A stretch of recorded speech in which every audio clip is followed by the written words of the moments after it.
Hi everyone and welcome back to Project 8. I hope you all got a chance to grab a cuppa or whatever you needed. We needed that little break, didn't we?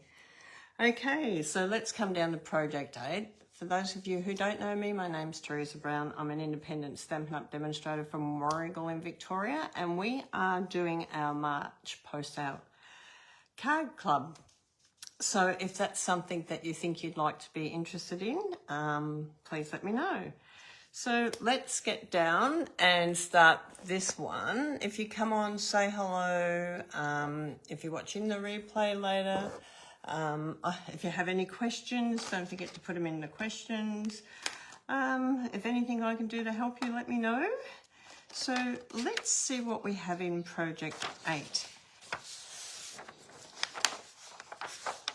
So in this one, we have some banners. I always put extra banners in, so in case, just keep your banners because you never know when you might be missing one. And you've got banners galore here, so you can choose whichever one you like. We have a little piece of cardstock, and this one today we're actually stamping on. Wow, woohoo! So let's have a look at that. This is 6.5 by 9. Now, I'm going to put that over there. We need to get our stamp out of this one. And we're going to stamp out the flower, the little bit of grass, and the beetle holding the book. So let's start with our beetle first, if you like. You can choose where you start. Just going to put that on top so it doesn't get stuck. Okay, so grab our black ink. I'm going to open my black ink here, and I'm going to start with, you can do whichever one you want, but I'm going to do the little one with the book, but you can choose. Remember, it's always your card and you can choose whatever you like. Mine's just an idea and a guide to help you along. So we've got our little one. So this is coming up just a fraction. So he's coming in here. He's beautiful. Okay, now I just need my chamois now. It's just here because we want to clean our stamps as we go.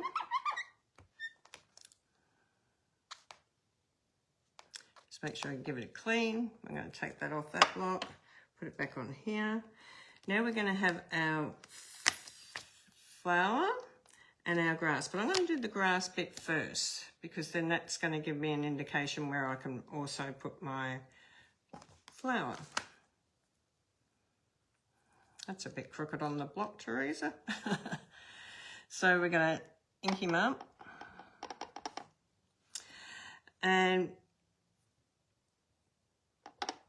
we're going to sort of line it up towards his feet. Come down with that one there. Oh, look at that. That's not a good idea, Teresa. We all do that occasionally, don't we? One thing I love about the Stampin' Positioner is that we don't do that. I can't wait for it to come for sale so I can use it all the time. Okay. And then we've got, these remind me of snowdrops. In Olinda, we used to have these snowdrops, and they were just absolutely beautiful. And that's what, they were white. And then we had purple ones too. And I'm just going to put this one sort of down in towards here, going over the top. Okay, so that's our picture. You can design whatever you like. The good thing about this, it goes on a square, but it also goes on a circle. So if you wanted to do it in a circle, you could. So that's a choice thing, just to give you some tips and ideas on that. And some of our bigger die cuts, you can actually do it with them as well. So pop this over here for a minute.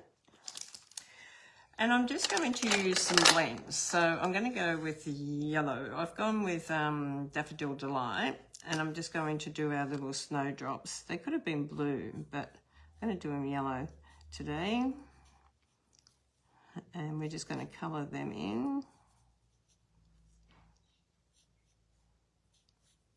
And colour that in. Okay, and then we're going to do a little red flower and green leaves. So I'm going to do the green leaves. I've gone with lemon lime twist. I don't even know if lemon lime twist is still in, is it? Not sure actually. The lemon lime twist has got a bit of a twisty, the kids have been using this one. Flat end on it. It looks straight, but when you go to actually use it, it's quite been used really well. So I'm just going to add a little bit of grass down here as well. Okay. Then we're going to use the red, and I'm going to use the little end for the red, coming with my flower.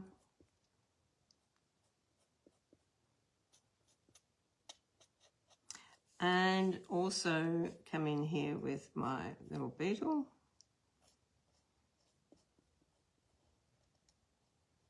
Or ladybug. Okay.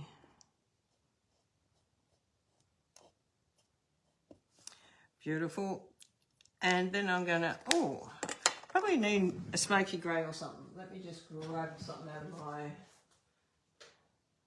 colour over here. What have I got? Light smoky slate. I think that will do. I forgot to grab that colour out. So we can come in and do that. Yeah, I think this colour is okay for our beetle. And his little face.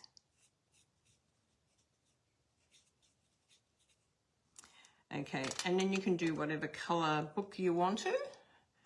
I might just do a yellow book. I didn't get another colour out.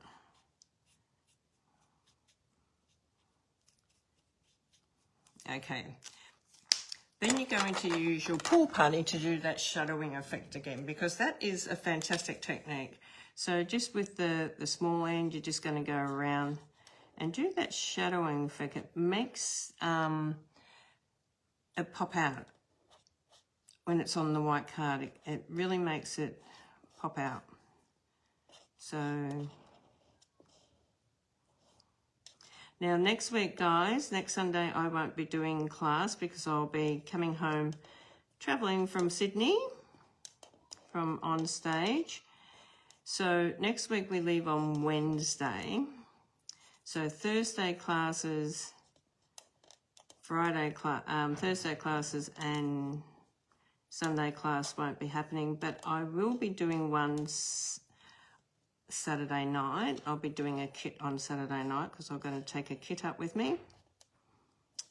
So you can join me Saturday night from Sydney.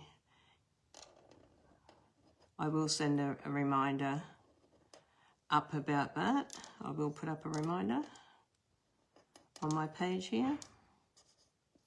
Okay, so you can go right around or halfway around these.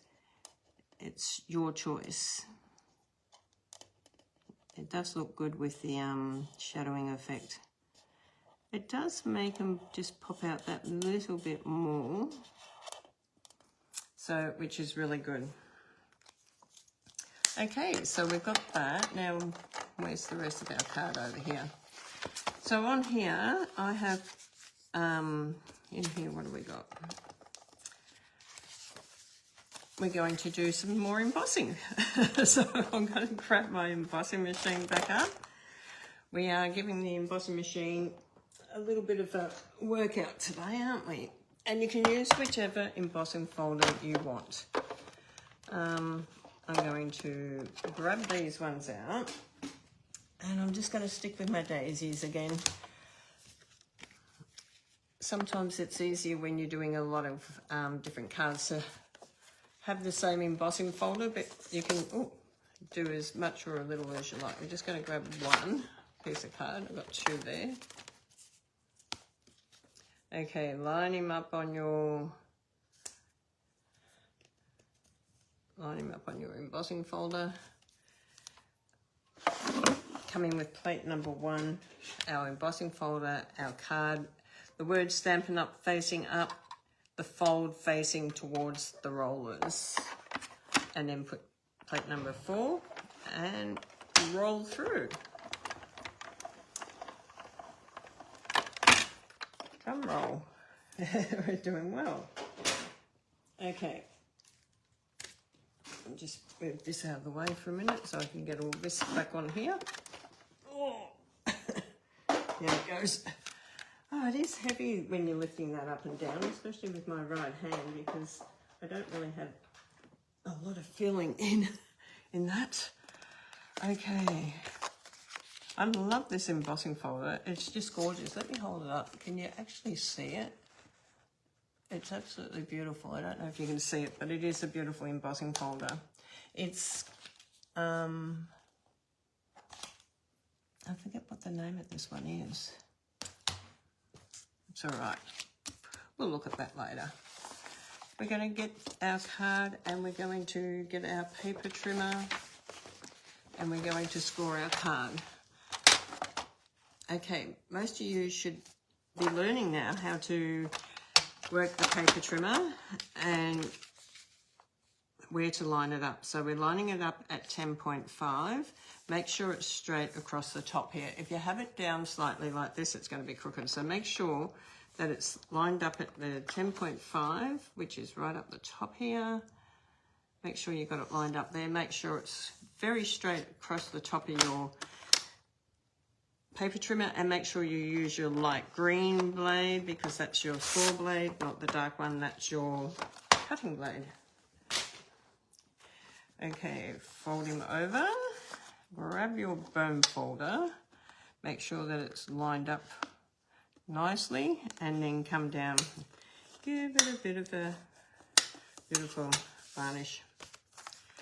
Okay, so we've got this side that we're working on. We've got our embossing fold part, so this is going to go down next. So let's stick this down.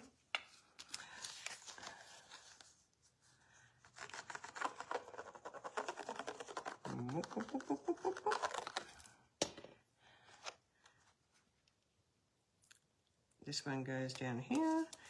Then in this kit, in the paper, you get this beautiful red section, red and gingham section, which is just beautiful. It reminds me of tablecloths. Actually reminds me of my primary school dress. We had red and white gingham. But Mum had a seersucker. Does anyone remember the old seersucker tablecloths? And it was a red and white gingham. Oh God, that's telling my age saying that. Yeah, so it just reminds me of that. Really lovely. And then here we've got our photo, the image that we actually coloured in. You can mat this if you want to. I haven't included a mat because I'm using this as my mat, but you can mat it differently if you want to. But I wanted to use the red and white check. Now, when you have something like this pop up onto it, you can always use a little, put some little embellishments on top of it and cover that up, okay? Or you can bring out your word this way, which I'm not going to do because I don't want to cover my flowers. And you can actually stamp on here, or you can use one of your banners. And I think, you know, in the photo I have a banner like this, the one that's like this up here, and I think I've got you did it, something like that. But we're going to do a happy birthday one, and on the inside I think I just put another white just to give it a little bit of a little bit of colour on there. So you can just put white. You can mat that in red too if you want to, okay? That's a choice thing, and I didn't put the red in because most people like to just put the white on the white. Now, you can put whatever word, and I think I might bring in a word from our stamp set because it's got hello friends, I love that. Love you lots. Spread joy. And I love spreading joy. Who loves spreading joy? Spreading joy. Let's see where that is on here. Here it is. And I think that'll look really nice just stamped straight onto the card, if that's the way you want to do it. But you may have also a little bit of white or scrap piece. I don't think it will fit on here. I think it's too big for any of those little tags, so you won't be able to put it on one of the little tags, but I'm sure you can find some white or something in your stash at home that you could use. Or you can use the word "you did it" from one of the stamp sets that I mentioned. Or anything. You can do whatever colour you want, but I think I'm going to stick with the black because I've gone with the black on here. I'm going to open this up.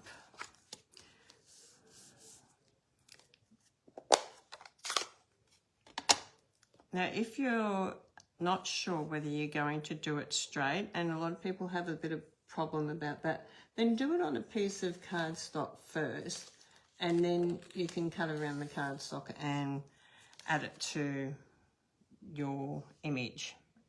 Okay, that's a choice thing as well, but you can do it straight onto your beautiful card. Spreading joy. Beautiful. And I'm going to have to find some little snowdrops or pearls or something to put on mine because I put a little bit of black ink on there. But if you do put a little bit of black ink, don't worry about it because you can always cover it up with a little bit of bling. I don't have any bling in front of me at the moment, so I will bling that before I take a photo of it so you can sort of see.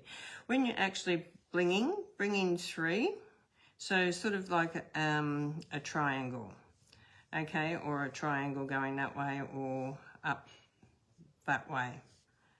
Okay, so that's how you sort of work out your bling. Hi again, Susan. Good to see you on. So cute little, quick little card. So I hope you liked that little blending technique today. Using your stamps is important as well as your dies. Or even a gold butterfly, Susan said. Definitely, Susan. Butterflies cover all. I've always said that. Butterflies cover all.